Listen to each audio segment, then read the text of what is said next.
Hello, good evening, and welcome, ladies and gentlemen, to another week of incredible racing action in the one and only iRacing Porsche Cup by CONSPIT, brought to you on the premier sim racing platform available only on PC, known as iRacing, and proudly sponsored by none other than CONSPIT. We're here today for another strength-fulfilled race. It is week number 7 of the 2026 Season 1 campaign, and to earmark the start of the second half of the season, we have made the way to Italy for the old school power circuit, and arguably one of the oldest circuits in the world, and opened all the way back in 1922. It is the Autodromo Nazionale Monza, or we just refer to it as Monza. A Grand Prix circuit that has gradually evolved over its extensive history to the 3.6 mile circuit you all know and love in the modern era. It is a circuit that's a true power circuit, was the extended straights, its tight chicanes and heavy braking zones, and it really is about being on full throttle for as long as possible over the entirety of the lap. But of course, it also does mean that battles under braking will be incredibly tense, and it's going to see our drivers lean heavily into the anti-lock braking systems, as much it'll be abusing the traction control when they exit the chicanes. But who exactly will come out on top and demonstrate the need for speed? Well, that's what we're here to find out as we get ready to go racing. But where are my manners? Allow me to welcome you all to this live broadcast from Circuit Side as you tune in to our regular strength-filled race, the top split, of course, of the 21:45 Greenwich Mean Time, that's GMT, or Universal Night Time UTC slot. And as we get ready to go racing, 14 laps await us, and we'll be heading to that race in approximately 4 minutes' time. In the content view, if you have myself, my name is Paul Walsh, and you're catching all this racing action live on YouTube at youtube.com and search for Paul Walsh Productions or PWP. And we do say hello to a few of you guys and girls who are in there in the YouTube chat, including none other than our own Stitchbury, who says they're none other than ready for chaos, and that being Stitch_Driver22. But as we get set, ladies and gentlemen, well, let's set the scene and give you a recap of where we were last time out. And as we can see, last time out on the 24th of January, we were in the US of A for an absolutely rollercoaster ride of road racing that was at Road Atlanta. And well, what we got to see, there was some incredible racing action, no doubt about it. And in terms of your top three there, in what was our 4,270 strength-filled race, it was Gabriel Moretto, who in the end, he may have missed out on pole position by only 38 thousandths to rule Antonon, but in the end, he was able to take the lead in the open laps and run away to victory and hold on for the whole race, forcing Antonon to battle with none other than Lucas Martinez, with Martinez then started fourth, but found his way past Moritz Weber, and in the end was all over the back of Raul Antonon in the closing stages, but he couldn't quite find a way through. But could we see some new names take to the very top today? Because we've got a couple of new names, but plenty of fresh ones as well. Well, that's what we're going to find out very shortly here at Monza, because it is the 31st of January, and it's coming around as quick as that. After today, of course, we're making our way to the neighbouring Italian circuit of the Autodromo Internazionale Enzo Edina Ferrari, but we all know and love it and refer to it as Imola, and there's, of course, the risk of rain there, a 25% chance, and you never know how that could spice things up should the rain come. But as we get set to go racing today, well, how do the standings stand after what is 6 weeks in the Division 1 standings of this season? And as we can see, it's Oscar Burnson who leads on 593 points, ahead of Yoel Marquardt, who currently sits in second, having recently moved ahead of Aaron Jones, and then Jones only has an advantage there, the best part of 25 points ahead of Isaac Phelps, with Heidi Massey there on 328 points, just falling into the bottom end of the top 5, but still ahead of Igor Kos by 14 points. And it's Liam McNeely, Lucas Depac, Thomas Ronhart, and Olivia Piatek who complete that top 10. But from then, we come back to our circuit then to the present, and let's give it its full introduction. This is the Grand Prix layout of the Autodromo Nazionale Monza, located in the city in Lombardy region of Italy, from which it takes its name, 3.6 miles in length, alternatively 5.79 kilometres, depending on your preference of units, but what doesn't change is the fact it consists of 11 corners, many of them household names. We have, of course, Prima Variante, or the Red Video chicane at turns 1 and 2, the low-speed chicane, that then sees our drive sweep the way through the stretch of Curva Pisano at turn number 3, to go into the Regia chicane at turns 4 and 5. Next, the sweepers, the Lesmos, at turns 6 and 7, before they make their way down the Seraglio straight, all the way towards the Ascari chicane,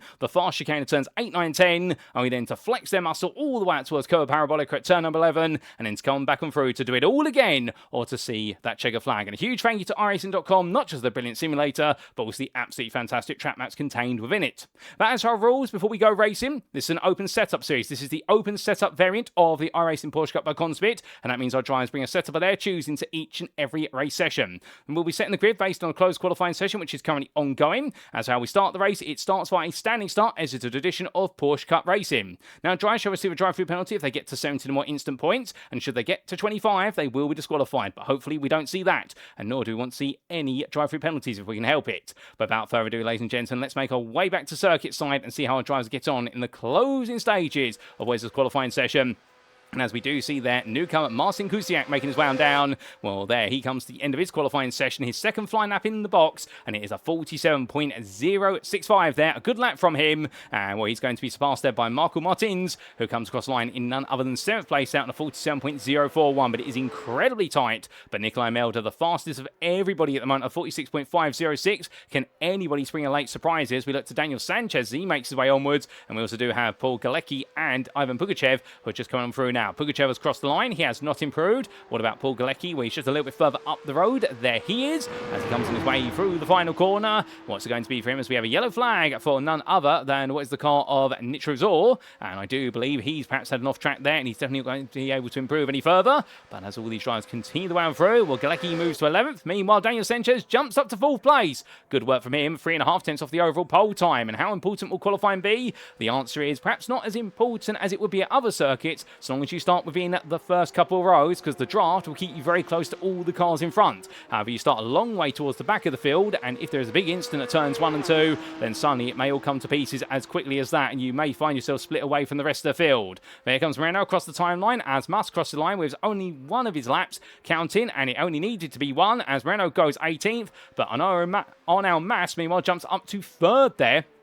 A very impressive lap in the number 2 car, and well, there's a reason why he's your number 2 driver. And in terms of our strength of field that you're seeing here today, well, you're seeing a strength of field of 4,246. It is one of our lower strength of fields, but to be fair, a lower strength of field doesn't normally mean that the racing is going to be any worse than it would be of a higher strength of field. Sometimes it can lead to just as good, if not even better racing, to be fair. As well, we may not always have our higher iRating superstars on the grid, although saying that, Nikolai Melda, our highest rated driver at 7.1k, to be fair to him, that is a very impressive amount. We have had drivers in excess of 10k on the grid this season, but regardless of how much iRating they do have, all these drivers, they've earned the place in the top split by default, and we look forward to seeing how they'll get on as the clock strikes 8 minutes. That means it's time to head to the grid, ladies and gentlemen, and see how they all line up for our one and only race.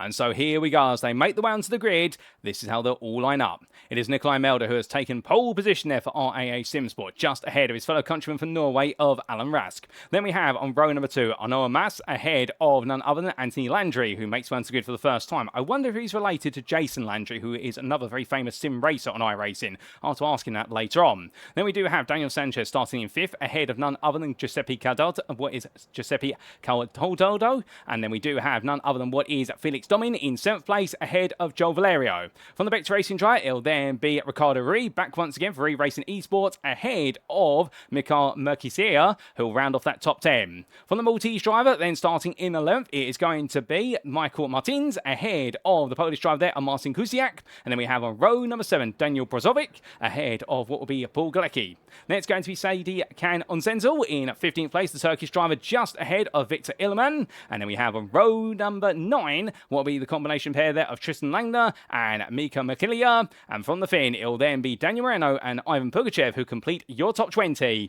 And outside that top 20, let's not forget about them. Starting 21st, it's Damian Makhmutov, the German driver, well, not the German driver, the American driver, then being followed up by the German driver of Igor Genzel. And then we have Pim van Diemen and Nitro Zor on what's the penultimate row of the grid. And from Panama, starting last but not least, is Daniel Munoz there in 25th place. Well, the grid is almost set, ladies and gentlemen. We're only 30 seconds away from seeing those lights go on, if not sooner. And when we do, there's always the big question. Monza, turn 1, lap number 1. Will they all survive it?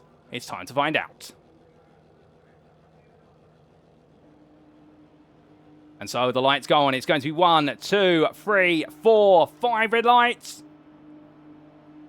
And it's lights out, and away we go here for our one and only race today. Is immediately coming across there, Nikolai Melda. No, he needs a good start, and he needs that inside line. We captivates the inside line there before Alan Raskin and Arnaud Mas are able to get up the speed. As they get ready to go into the braking zone here with a little bit of mist and fog, they all coming down hard into the brakes for the first time of asking. And as they do, all the drivers coming flying on in there, 2, 3 wide. And it's looking good so far as they make their way through the sweeping bends. And we're a bit out wide there for other drivers. One car's gone round. That's Igor Genzel who's gone round of his own volition by looks things. But otherwise, everybody is safely on through the opening chicane. run. Well done to them all. And immediately now they'll tuck into hard and fast racing as they roll the way out towards the Regia chicane. Milder ahead of Mas, followed by Rask immediately, as we can see that now Mas going a bit defensive, going in towards turn number 4. Further back there's going to be a move there. That's going to be Brozic up the inside of Marcin Kusiak. And was they all go too wide? It gets a little bit crowded, a little bit of bump and push and shove. But again, they're all through, as we can see 3 wide there as they come down towards the braking zone. Car around in the rear of the picture. That's the Demon, and that's giving an ejection sideways. That's Daniel Moreno to the barrier there, in towards Lesmo 1. He's been propelled out, he's been turned around. I want to get a replay of that very shortly, but once it's gone wrong for him, it's gone right for several other drivers, and now the field is starting to branch out a little bit here. Albeit I do feel sorry for those who have been caught up in instance. That's not the way they've wanted it to go whatsoever. But right now, Melder, Mas and Rask leading the rest of the field in towards the Ascari chicane. Further back there we do have Victor Ellerman, who's looking for an opportunity to try and come back at none other than Mercier, and we can't quite find it at the moment in the number 3. And while to start in 16th place, he's not had a happy qualifying session, as meanwhile we've had it go wrong for somebody. Oh, that's Damian Makhmutov has gone into the barrier there, and well, he gets it turned around in the Duckham's livery machine, but that's not a happy story whatsoever. But meanwhile for Cataldo, as he comes in towards turn number 11, where he's going to find Marco Martins diving up the inside there in towards the Parabolica curve, and Cataldo goes around. Looks like there's damage to the rear of the car there, and that may have upset the aero balance of the car. Indeed, the way the rear is gripped, there's another car off there, and that is none other than Onzenzel. The Turkish driver's gone completely on around, coming through Parabolica curve, and right now getting himself back straight as quickly as he can, but he's going to lose out massively. But after one lap of racing, it's Nikolai Melder who leads ahead of an Aaron Mas, followed by Alan Rask. Then we have in fourth place, Daniel Sanchez ahead of Felix Domin, ahead of Anthony Landry, who's moved down the order from 4th to 6th, but to be fair, he survived the opening lap. That's the most important part. And then we have Joel Valerio in 7th, ahead of Michael Martins, with Marcin Kusiak and Daniel Brozovic completing that top 10. And then it's 11th place downwards here. They're getting very firm with each other. That's going to be none other than will be Victor Illerman and Mikhail Mercier, who are still fighting side by side here as they come towards what we turns 4 and 5. This time onto the brakes, and where it's going to be Brozovic, who gets ahead. Oh my good lord, car into the barrier there in the rear of the pictures. We briefly caught that, and well, the camera panned away unfortunately, but we will get you a replay of that. But a car being sent on the exit of what was Corbazano, and there's a car around there in the rear of the picture as well. Now we know that Moreno and Makhmutov are both towed to the pit, and I believe that one of those cars was none other than Nitro Zor, who's been sent around, and well, therefore we've got another retiree from this race, and Ricardo Rui as well is being earmarked as having retired from this one. Therefore we might be down 4 cars come the midpoint of lap number 2. But when we get the replay footage of those, we will see exactly what went wrong. But meanwhile, in terms of what's going right, well, Felix Donin, meanwhile, in 5th place here, 2 places gained. He's got Anthony Landry closing on him. And here we jump on board then with the Canadian driver in 6th place. But he wants to make his way a little bit further forward here because he started in 4th. He didn't want to go back because he wanted to go forwards. But it looks up the inside here. I think it's going to be a natural pass in towards Parabolica curve. Goes too wide in. And in the end, well, Domin's not going to back off here. He's going to hold that outside line. I think he feels though he might be able to force this all the way round, but in the end he's not going to be able to quite do so. Now, do they fight down the run towards turn number 1, or do they bump draft their way along? And the answer is going to be Domin in the end just tucks him behind and gives him a little bit of a push. And well, you can do that, of course, on the straight, as long as you don't do it too close to the corner braking zone, as otherwise what will happen essentially is you will upset the balance of the car behind. Speaking of which, they come into that braking zone. Michael Martins looking for the move on Joel Valerio, goes very deep. The number 6 try now is to go defensive here as they come out the corner. Number 18 is on a mission, it's on a march, and right now come Martins finally clear Valerio for the 3rd time of trying. He's certainly going to get ahead here as they make the way in towards Corbazano, but I don't think he's going to fully clear him as they get ready now to go in towards Regia. Well, he will get a nose ahead, he'll get a car ahead, and will Valerio look for the move? The answer is no, he backs off. Meanwhile, further back, Ivan Pugachev fighting here with none other than Brozovic. In fact, as they come down to the braking zone, it's going to be a 4-on battle between these two, both in bruised cars. 2 wide they go in. Oh my goodness, and in the end, Pugachev being sent slightly wide, their elbows out between them. And further back, we do have none other than Onzanel versus Giuseppe Cardato. And well, as they come out of the corner, where it's going to be the Turkish driver moving ahead there into 19th place is number 16. Sadie Can Onzenzel doing the job there to make his way through, but both of them knowing it has not been their race so far, and they've got to make amends as quickly as they can. As things settle down between them, we look to Daniel Munoz, who found himself starting from the very back of the field with no valid qualifying lap.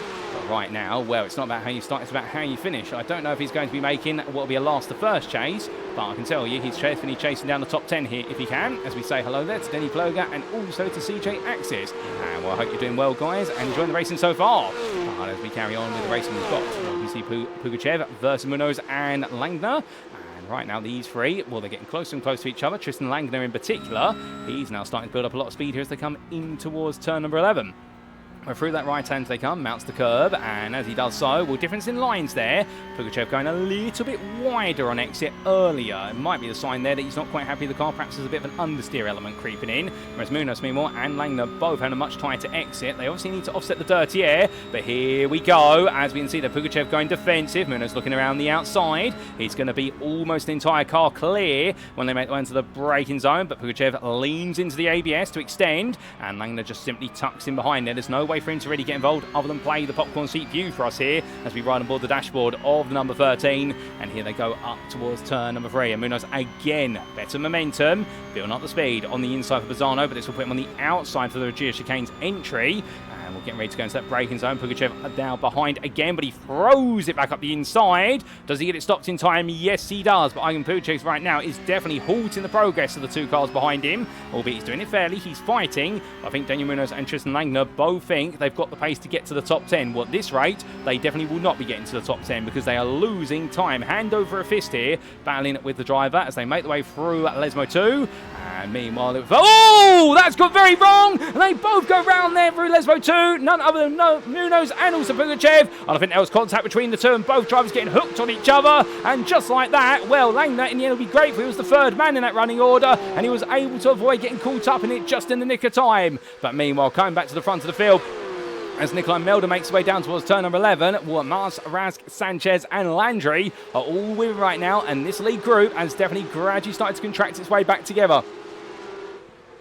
Now, the body language you saw right at the start of the race from Nikolai Melder, you saw him immediately cut across to the inside as he made his way off the start-finish point. And, well, as he makes his way down towards turn 1 this time, well, Mas is right there with him. But I get the feeling that Mas is just going to help push him along a little bit more. Well, understandably, that will be for now. When we get to the final couple of laps, it might be different as he goes deep. And as he does so, then misses his braking point. In the end, he comes back. And that's going to be Rask going round. And Alan Rask in the end goes spinning to the grass. He pulls it back onto the grass there rather than turns it on the tarmac. And now gets himself righted, and it gets very close, but the fight for the lead carries on here, and right now Mas ahead coming through Bazzano, but down towards the braking over turn number 4 they come, and as they're going to be too wide, Nikolai Melder back up the inside, and Mas immediately lifting off. That you could see it in the pictures how much he lifted off. He lifted off about 40 metres from his normal braking point. The number 2 driver here, 9, there's no point fighting. They're only going to bring more people into this battle as they roar the way through the right-handers, but as they come on towards what is turn number 7, well, we can definitely tell you on Mas right now,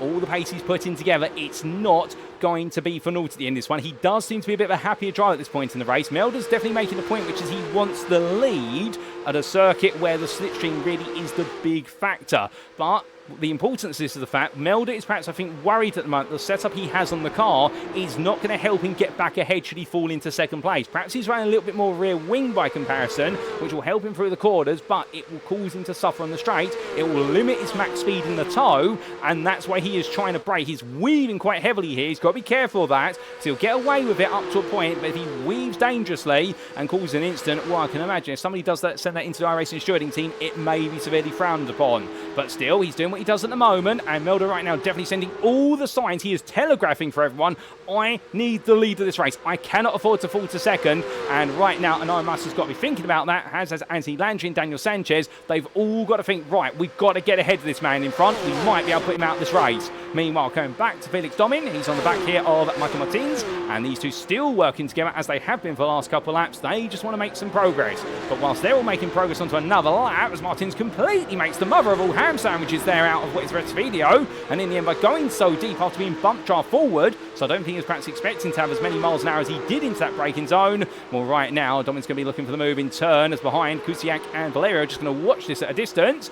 Getting ready to go into that braking zone for turn number 4. Well, it's going to be too wide, but will Domin just let it go? Well, we'll see, because Martin's still there, and then it's Michael Martins who lets it go and decides that Domin can take the place for now as they head into Lesmo 1. He looks up the inside. Is he going to throw this in? He is going to cash it in and go for a move here. Is none other than Michael Martins. Odd. Well, that might be a sign here. Perhaps he feels as though he should be the one to lead this group. But Kusiak and Valerio here in the Kuz Motorsport machines now make the way out of turn number 7, and well, they find that this is now going to be a 4-way fight effectively for 5th place, not a pack chasing down the leaders who are now 4 seconds clear. But heading onwards, well, we see more fighting as Martins and Doin continue to fight each other. Now, do keep in mind as well, what might be motivating this battle out, the two of them, as they make their way through Ascari, look at their door numbers. With the fact that they are 19 and 18 respectively, they are our lower-rated, iron-rated drivers in this lobby compared to some of the drivers around them. So therefore, I think they're both thinking 5th is good enough for them. And if so, that might cause a bit of frustration for what is Valeria and Kusiak behind. As Kusiak tries to go around the outside here, your number 12 driver wanting a bit more out of this. And well, in the end, he's going to carry all that momentum, but he's going to have to look for the moves. They all come off the corner, and they get very close there. Keep it clean, guys. It's been brilliant so far, and here we go. 3 wide down the start-finish straight, heading on to lap number 7. And as they make their way down towards that braking zone, well, they're all going to squeeze each other as much as possible. Will it be 4 wide? Does Valeria look to get involved? No, he puts his bets on the inside, behind what will be the car there of none other than Martins. It goes all in, and he goes sideways there for number 12 of Kusiak. He's turned, he goes sliding off the road, and unfortunately, it all goes backwards for him as quickly as it was going forwards. Meanwhile, the rest of them survive, and as they do, well, there might be a bit of an explanation there. Was there some contact that expedited that? I suspect there might have been.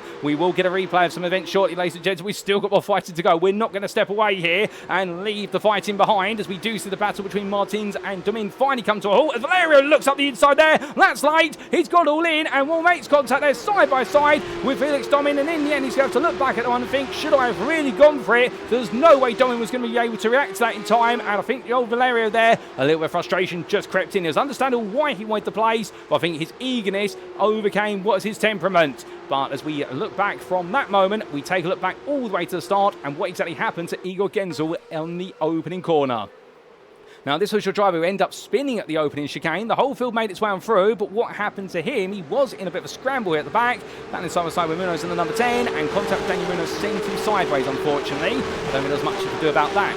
We then had this for Pim Van Diemen only moments later. This was at the Regia chicane. He was sent propelled at turn 4 into 5, and he made his way in. Contact there with another car. Couldn't quite see which one it was, but that sent him around, unfortunately, so that explains his story.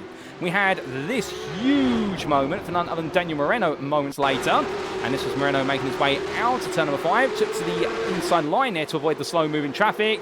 Car comes across, doesn't matter, and in the end it does matter when we did see that. I think that was the car of none other than Michael Martins coming across and collecting Daniel Moreno, and that's what sent him around and saw him towed to the pits. We had this for Damian Makhmutov as he made his way into Ascari, and contact there by the looks of things. Can we get an earlier replay of that? Because that's not telling us too much. Yes, we can. Can we get an alternative camera angle? I think we might be able to here. Battling in the number 23, and a tap to the rear there from the all-red car sent into the barrier, and I think that was the Constantino effect, and nobody had time to react. We then had this for Nitro Zor on lap number 2. This saw his race come to pieces. This was coming up in towards... Oh, well, he never even made it to Regia for the second time. He was turned there in contact with Daniel Munoz. Whose fault it is, we don't know. We've only got that one replay angle, and in the end, the car rolling back into the middle of the road. And, well done to everybody for taking evasive action there. That was very well avoided. And Nico Rui also involved in that. And then we just had this for Marcin Kusiak. This was the 3 wide down into turn number 1. And, well, in the end...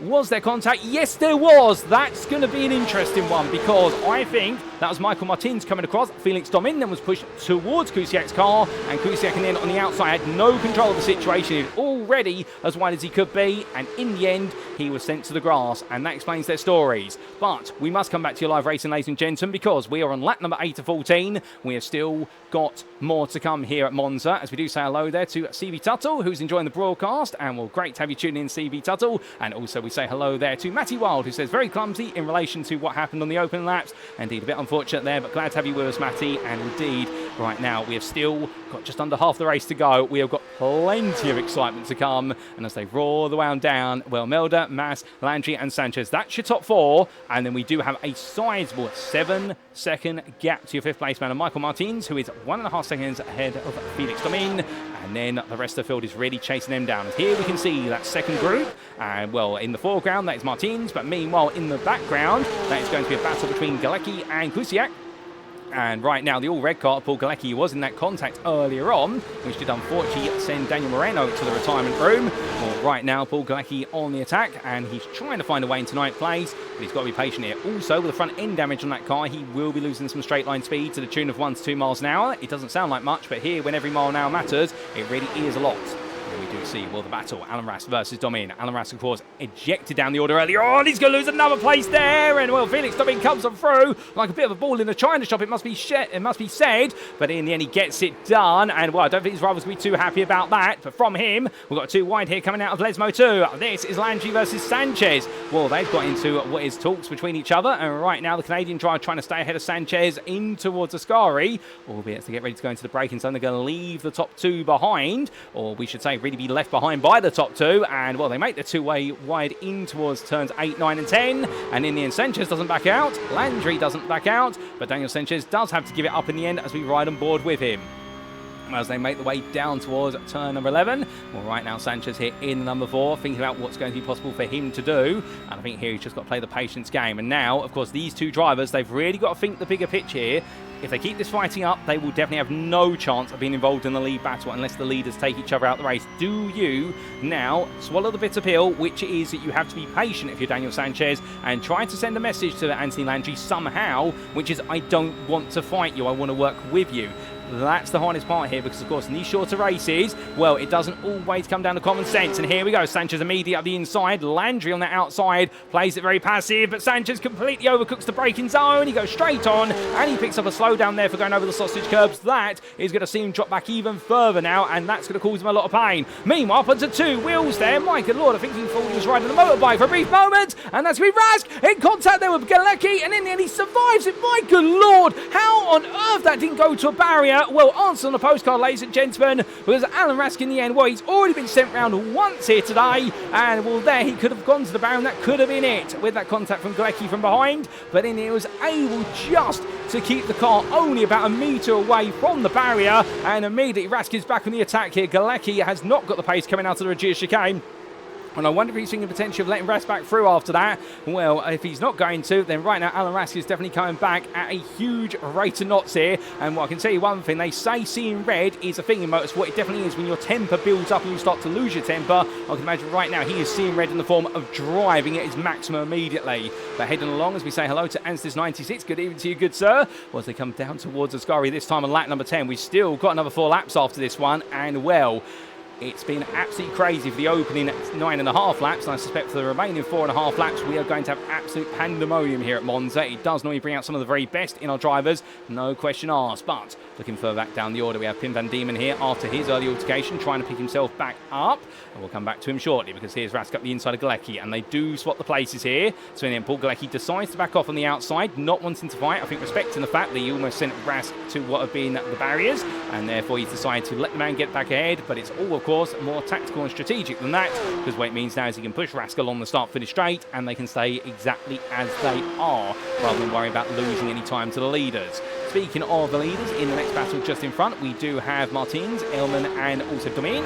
As we do see Michael Martins there going up into 2 wheels once again. He's making a very big habit of that, it has to be said. All these drivers all still together. Your leaders, meanwhile, Melda and Mas, these two, of course, they've enjoyed a bit of a battle so far, and they have been trying to work together, as Landry and Sanchez, meanwhile, a bit further back.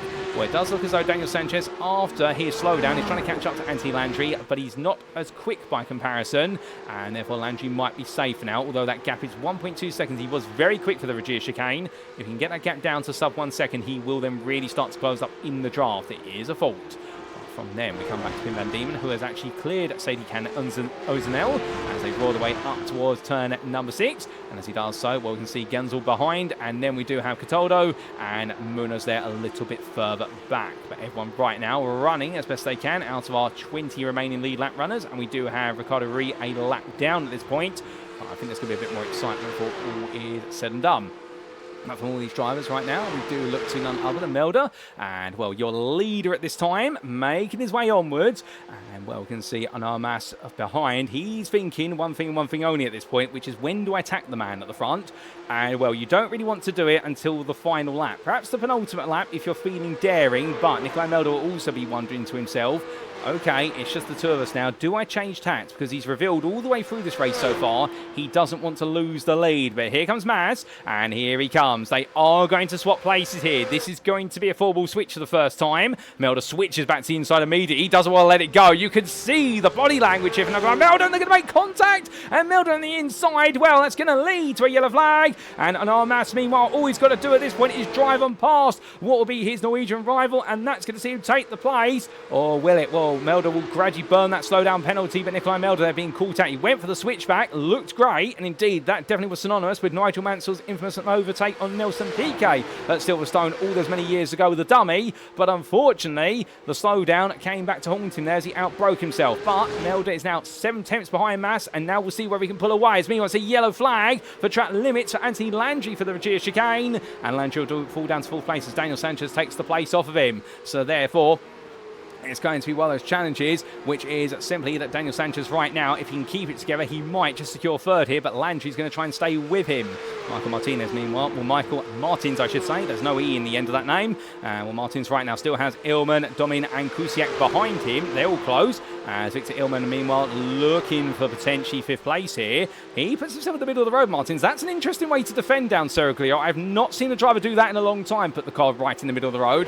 That's a very goading tactic, essentially. That's probably not the best sentence there, but bear with me, ladies and gentlemen. That's essentially saying to the drivers behind, yes, you can go for it if you really want to, but if you go to the outside, you're going to have minimum room. If you go to the inside, you're going to have the longest braking zone ever to have to worry about. So Martins right now really being forceful to drivers there where he's positioning the car. There's nothing illegal about that, but that really is a way of defending, which is saying to the driver behind you, look, I'm ready for you to make a move, just how much do you want to risk in making it? Whereas you'd normally see him go fully to the inside or fully to the outside, but he's definitely saying to everyone behind him, this is my place. But Illman right now, he's going to be on the inside here, and I think he's going to have a word or two to say, as behind Domin and Kusiak queue up behind Martins. And well, they're going to try and place bets on who's going to be the leading driver going in towards Rettifidio. And right now, it's going to be Illman ahead. They're going to be too wide at the apex, too wide at the second apex as well. They both make their way through there, and Martins does not do what has been his traditional two-wheel moment there as they make the way onwards. I think right now he's locking into this battle as Illman makes way onwards. But looking back from the rear of now the number 3 Porsche that leads this battle from 5th through to 8th.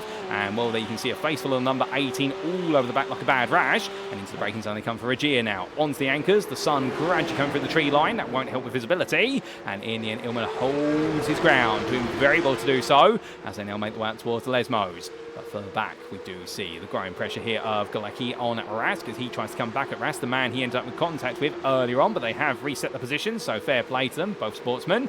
And we do see Pazovic behind them as well, trying to close up a little bit for that 10th place finish. But looking from this group then, and well, as they make the way onwards back to leaders, well, here's Mas and Melda into the braking zone for Ascari. And right now, Nikolai Melda having fallen behind. Well, he is back on the attack here, and Melda, we did think that perhaps he wasn't going to be as strong when he was the number 2 car in the running order, but it actually does seem as though, in fact, he's just as strong as being the number 2 car. But is there a little bit of strategy going on here? Because Mas, I think, is backing off slightly as he makes his way down to the... Oh, there's contact between the two! And, well, that is going to send Mas deep. Melda, that I think, was caught out. I wonder if Mas had lifted off the throttle there to try and let Melda go on through, and Melda didn't have time to react. Well, indeed, we won't have access to all that information, but it definitely looks a bit uncharacteristic there. But neither driver wants to lead until now, but the problem is they've now both picked up damage. This is not going to help either of them, and it is actually bringing Daniel Sanchez into this. Sanchez is now 6 tenths behind. He has closed up, and he's bringing Anthony Landry with him. Well, Melda on the inside, on the left of your picture. It's going to be Mas on the outside. It's been a very unconventional race between these two, but it will be Melda getting back ahead there. Meanwhile, in the fight for 5th, Illman defending here versus Martins, but Martins on the inside, and Illman's going to be elbowed out. They're going to make contact. Neither driver wants to give up, and in the end, they're both going to send each other to the gravel, and well, they gave as good as one another got, and in the end, I think they're going to be looking back at this one and thinking, why didn't one of us give way?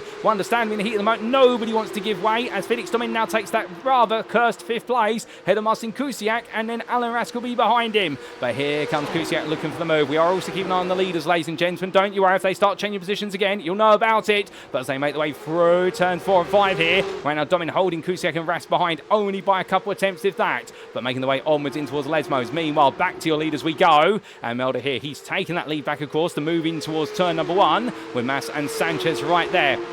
And as we do see Daniel Sanchez getting very close here, well, what's Sanchez going to do at this point? And the answer is going to be he's going to have to deal with what will be Mas, who goes defensive, and then Sanchez just doesn't do anything. I think he's trying to say to Mas, look, just keep going. I don't want to fight you. I want to fight for the win. They've got a bit of traffic in front of them as well. That is going to be none other than what will be the car, I do believe, of Miko Mikilia, who right now they'll catch up to the Finnish driver, and this is going to help Meld out massively here. He'll have the slipstream of the Finnish driver into the final corner. That will keep him safe here. That may end any opportunity of battling Sanchez up the inside, all into Parabolica Curve. That's going to be for second place. He gets the place, but does he get it to the line? Well, Nikolai Melder right now, it may not have been the cleanest race for everybody involved, but he is going to be your winner here in the Week 7 Straight for Field race ahead of Daniel Sanchez, who does hold off Mas to the finish line, and Anthony Landry takes fourth just behind. In the sprint for what is fifth, it's going to be Felix Domin, who just holds on ahead of Marcin Kusiak, ahead of Alan Rask, and then it'll be Paul Galecki ahead of Victor Illman, who takes ninth. Daniel Bravozic finishes in 10th ahead of Michael Martins, and then we will have Joel Valerio coming on home in 12th ahead of Mikael Mercier, and then it will be Tristan Langner in 14th ahead of Pin Van Diemen, who then recovers to 15th ahead of Igor Genzo. We'll then have Giuseppe Cataldo finishing in 17th place ahead of Sadie Can Azenzo, and then it will be Daniel Munoz who finishes the last of your lead lap runners, and going all the way down here into 19th place. And well, what a challenging race it has been for Munoz. It has not worked out the way he's wanted it to today. Made some early progress on the back of the field. However, that progress in the end was really stymied by an incident early on, and that completely upset his momentum. And it has been quite a hectic race here at Monza today. It always is, to be fair, at the Italian Temple of Speed. But as Munoz comes across that finish line in the end, well, he will be your last finisher of this one. And we now take a look to the scenic view, and with it to the race results, subject to any stewards' inquiries. And as we can see, after 14 laps of intense racing in our Week 7 Strength for Field race for the 2026 Season 1 iRacing official Porsche Cup by CONSPIT campaign, Nikolai Melder in the end for iRacing Sport took victory by a second over Daniel Sanchez. For the majority of the race, Nikolai Melder led for iRacing Sport. However, towards the end, it was Arnau Mas versus him. The Spaniard was able to get ahead, and Melder was able to come back at him. But both drivers seemed very keen not to be leading going on to the final lap, and there was a little bit of an altercation between the two, but they were able to sort it out and gave us some classic racing in the final lap. But Daniel Sanchez threaded the needle and got himself ahead of his fellow countryman of Mas to take that second place at Parabolica Curve. And in the end, unfortunately, Nikolai Melder was never going to be caught when he had the toe of your 20th place finisher of Miko Mikilia, who in the end brought home that position and helped Melder get to the finish line.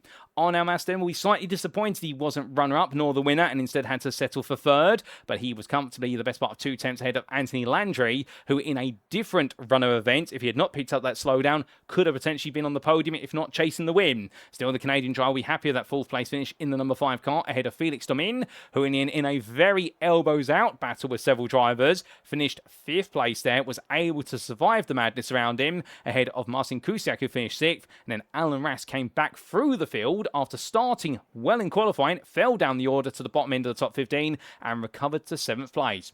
Norwegian drivers followed up there, 6 tenths behind by Paul Galecki, and the Canadian driver there definitely found himself in the thick of the fighting all the way through, with a bruised car at the end of it, and the all-red machine was ahead of Victor Illman, who just lost out come the finish line.